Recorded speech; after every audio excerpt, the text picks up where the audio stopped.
Hi, I'm Jim Taylor, and welcome to another video in this In Favor teaching series. Your words are powerful. This is what God says about what you say. And technically, this is the 14th video in this series, but we're calling it 12C because it's actually a follow-up to video number 12, which discussed Jesus speaking to the dead. And this particular video now is subtitled, Are Our Words in the Way? That's the question we're asking. Do our words get in the way of God performing miracles like he did in John chapter 11? So we're returning to that chapter for this video, John chapter 11. Be sure and download from infavorresources.com the handout for this one. You're looking for 12C, Are Our Words in the Way? Now, let's see what happens before Jesus performs the miracle of raising Lazarus from the dead. We start with the announcement in verse 1. Now a man named Lazarus was sick. Verse 4, when he heard this, Jesus said, this sickness will not end in death. No, it is for God's glory, so that God's Son, me, may be glorified through it. So from Jesus' own mouth, he says, death is not going to be the final outcome here. No, God and his Son are going to be glorified in this. So, you'd think that everyone that heard that would be curious about what was going to happen and would be expectant and excited about the possibilities. But that's not to be the case. Verse 7, then he said to his disciples, let us go back to Judea, because that's where the miracle is waiting. But Rabbi, they said, a short while ago the Jews there tried to stone you, and yet you're going back? That's not a good idea. And so, verse 14, he told them plainly, Lazarus is dead. And for your sake, I'm glad that I wasn't there, so that you may believe. I'm going to show you guys something that's going to boost your faith in me up beyond the stratosphere. But let us go to him. And then, after all of that Jesus said, this is what the disciples said. Then Thomas said to the rest of them, let us also go, that we may die with him. Nothing is good is going to come from this. No. We might as well all of us go so that all of us can be dead. You see, all Thomas could see was danger and death. And that's all that he could talk about.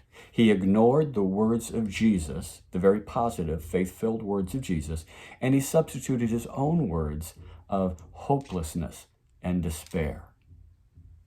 So Jesus and his reluctant disciples finally arrive in Bethany. Let's see what happens when the sisters meet him. This is verse 20. When Martha heard that Jesus was coming, she went out to meet him. Lord, Martha said to Jesus, if you had been here, my brother would not have died.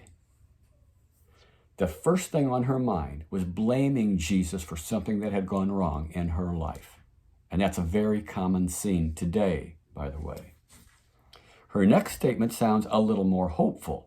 But I know that even now, God will give you whatever you ask. But when Jesus invites her to trust him on this, really trust him, Jesus said to her, your brother will rise again.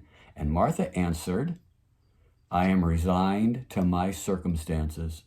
I know that he will rise again in the resurrection on the last day, way off in the future. Jesus said to her, Martha, you don't understand. I am the resurrection you're waiting for. I am the life that you desire to be active in your brother's body. The one who believes in me will live even though they die. And whoever lives and believes in me will never die. Do you believe this? And she says, oh yes, Lord, I believe that you're the Messiah, the Son of God, who is to come into the world. That's a very safe and a very correct theological statement. But it had no teeth in it because after she said this, she went back and called her sister Mary. Okay, it's your turn.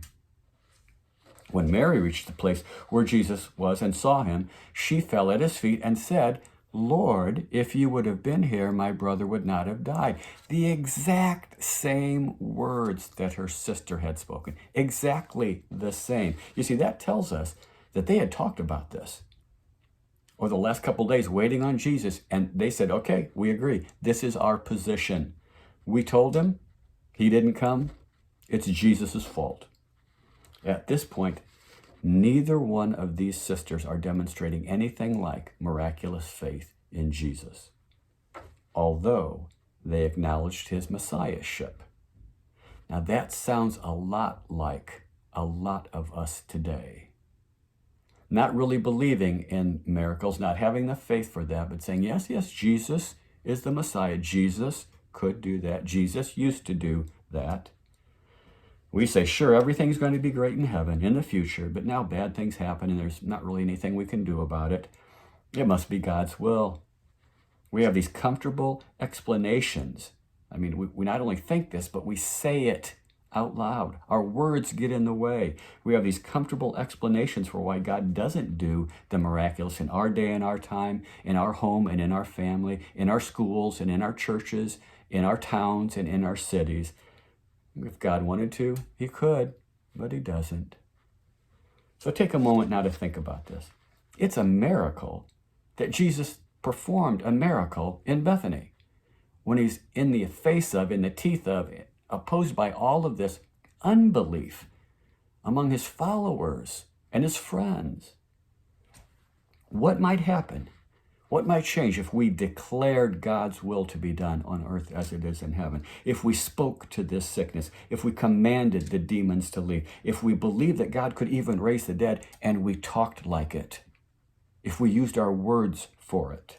You just have to wonder, could everything be different if our words just didn't get in the way? The next video coming up will be video number 13, where we consider how Jesus spoke to demons. Hope you'll join me for that one.